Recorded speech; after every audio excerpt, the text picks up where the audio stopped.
Welcome back to my channel. My name is Nate Lind. I'm the online business broker, and I am walking you through step by step how to DIY, do-it-yourself business valuation for businesses between $1 million and $150 million. I'm walking you through it step by step. So in this video, let's get started. We're going to get into sales. We're going to get into marketing. We're going to get into your industry. And I've got a little presentation to share with you.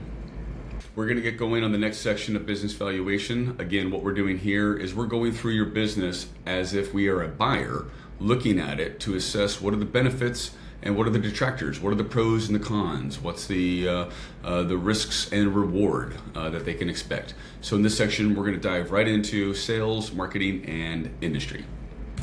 What is your marketability and your upside potential? So a lot of buyers are interested in buying you and then flipping you or selling you again, especially if you're in the $1 million to $10 million range in enterprise value. That's a great place for a private equity firm, strategic buyer, or any other financial buyer to jump in there and check you out and end up relisting you. If you don't know what a strategic buyer is versus a financial buyer, I would encourage you to download my book on Amazon or on Audible. I go into all the details about who the buyers are, what's your multiple, who the buyers are, and how they pay. So that's a great resource for you. It's only about 130 pages. You can read it in an hour and a half. Quick flight, maybe 4 or 5 trips to the bathroom. It depends on how long it takes you, and you can knock that thing out. All right, back to this. We're looking at the marketability and the upside potential of your business. A buyer is going to be interested in potentially selling you again down the road. If there is lots of upside potential with a documented growth plan, that's going to be really, really interesting for the buyer. If you're a e-commerce company or you're selling products, do you have a growth plan? Do you have a product launch schedule? One of my most successful exits, Austin, who wrote the foreword to my book, he did a fantastic job putting together a growth plan and a product launch plan for his company. So when we went to market, I was able to show a one-page PowerPoint slide that had all of the details about what was coming up over the next year for the company, and the buyers loved it. If you don't really have any opportunities, you can't really think of what the upside potential is, you don't really have a growth plan, that's really tough. Like buyers, it's not sexy to them. It's not exciting to them. You need to act as if you're going to own the business for 5 to 10 years and come up with an idea. What's your roadmap look like for the upside of the business? That's what this section is. If you've got a documented growth plan, give yourself a 4. If you don't, give yourself a 0. Say it ain't so, but it is. Our next section is, what is your marketing like? Is it automated? Are you heavily involved in it? Do you acquire your customers independent from the owner's involvement?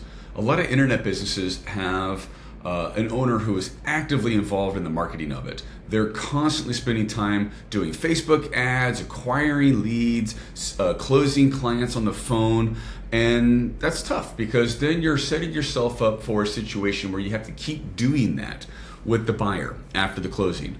So if you've automated this process and then you as the founder of the business are not involved in acquiring customers, give yourself a 4. If you're the responsible sales force for your company, the marketing force for your company, give yourself a 0. And if you fall somewhere between that, give yourself a good guess as to where, how automated it is versus how much of your time it is. Think about like how much of the marketing is dependent on you. If it's 100% of the marketing is dependent on you, or 50% or 25%, give yourself a grade based on the amount of time that you're spending on marketing over the course of the last year. Sales and marketing material. Do you have stuff in place, or do you need to create this in order to grow the company? What's the viable marketing material and website of the business look like? I've got some clients who don't even have websites, and they just do all word of mouth. That's okay, but that's a 0. If they've got at least a professionally prepared website, they've got marketing, one-pagers and marketing flyers and presentations and that kind of stuff, that's professional. That's what a buyer is interested in seeing. That would be on the upper end. That would give you a 4. If you don't have anything, boom, you're a 0. So in this one, just grade yourself honestly as to what you think you've got in material that can be used for marketing and for sales, stuff that potential clients or customers would see. Our next section is, what's your company branding? And more importantly, what do your customers review you as? What's their satisfaction? If you've got a great brand but no reviews and no online presence, it's still not going to help you a whole lot. Cool branding is cool, but what's really important is, how does that branding land with your customers? How satisfied are they? So if you've got a great branding, you've got strong reviews, give yourself a 4. Put yourself in the mind of a buyer here. Google your brand. Google yourself. And what do people say about you? What's being said on social media? What's being said on Google? What's being said on YouTube, TikTok? Any of the instant messaging systems as well. If you've got any presence on, people now get companies that I'm working with where they have their own Telegram chats. So if you've got stuff like that where people are talking and reviewing, if you have Facebook groups where people are communicating and messaging each other, what are they saying? How does that look? Advocate for yourself. Ask them for reviews. Go into detail with your clients and ask them to share pictures of your product, share images of your service, and how it's changing their business. Get case studies. That's something that I do. That's why if you look at my YouTube channel, you see all these testimonials and case studies that I've done over the years. My clients love my work. They sell me for me, which I love. That's why I love doing this. I can provide an amazing service to somebody, and at the end of the day, they can say, Nate, you changed my life. I've had testimonials where people have said that. I haven't gotten that one on film. I wish I did. They said it at a conference that I had in Aspen. Literally said I changed his life, and I'm thinking to myself, oh my God, I wish I had that on film. But you can't always get that. But what you can do is you can advocate for yourself and get great reviews and promote yourself with case studies and strong branding using those reviews and testimonials of your service and products. The next one here, what does the projections of your digital marketing lead generation look like in the short term? Where are your acquisitions coming from? What do things look like in terms of growth and profitability? If we can show in the short term that you're on a rocket ship, I really need to know that. If we're in the process of getting ready to list and you're watching this and this is something that I've given you as homework as a client of mine, make sure you let me know where your trajectory is if you're on a rocket ship. If you're going through the DIY process and trying to figure out your valuation, the momentum of your rocket ship in terms of sales and revenue is really important. Give yourself a strong 4 if you're going through a high growth spurt in the short and medium growth term. And if you're not really going through growth, if you're projecting disintegration or diminishing of revenue and of lead generation, give yourself a 0. That's a tough time to sell these businesses, I can tell you.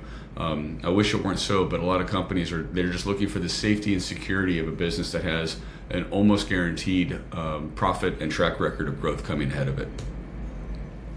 Barriers to entry. This one's a no-brainer. I don't think I have to explain it too much. If it's really easy to replicate what you're doing, and if you could be knocked off and you're getting knocked off by a bunch of competitors, you're a 0. If there's a lot of barriers to entry to replicate what you're doing or to provide what you're doing at the same level or even a better level, give yourself a 4. And if you find yourself somewhere in between there, just be honest with yourself and grade yourself accordingly. How diverse are your revenue channels? Do you have offline, online, direct marketing, wholesale, referral networks, affiliate networks? What does it look like? What are the number of channels coming into you look like?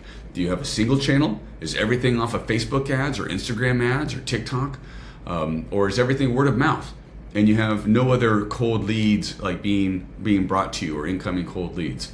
If you've got a very strong multi-channel approach, I'd say if you've got 4 strong incoming channels in multi-channel, give yourself a 4. If you're a single channel, give yourself a 0. The next video, we're going to get into some more about the business history. So at this point, if you've watched through all of these, you should have hit the thumbs up and you should have hit subscribe. If you haven't, here's a reminder for you. It means a lot to me. This is a tremendous amount of work for me to put this together. It looks simple, but believe me, actually organizing this stuff and putting it together like this so it's where somebody who's a little bit newer to it can understand it and can just like seamlessly, take it and run with it. It took me quite a bit of work, as did my book and all the material that I put out there. It would mean a lot to me if you would just hit thumbs up on this video, leave a comment, give me some acknowledgement. I'm a words of acknowledgement kind of guy, love language. Tell me thank you, ask me questions. I'm really curious. I love answering questions for people. If you're curious about how to get a business valuation for yourself, click on the link below, fill out the form. If you're over $1 million in sales and over 2 years old, I personally will do your business valuation. If you're smaller than that or younger than that, I may have one of my associates help you with it. And if you've got any other questions, please let me know in the comments below. Shoot me a message. I'm very available. I'm on my phone probably way too often than I should be, but I would love it for you to continue on the series. We're going to dig into business history next and what that means for a buyer and then what that means for your pocketbook. So be sure to come back here and watch the next video in line, and I'll see you next time.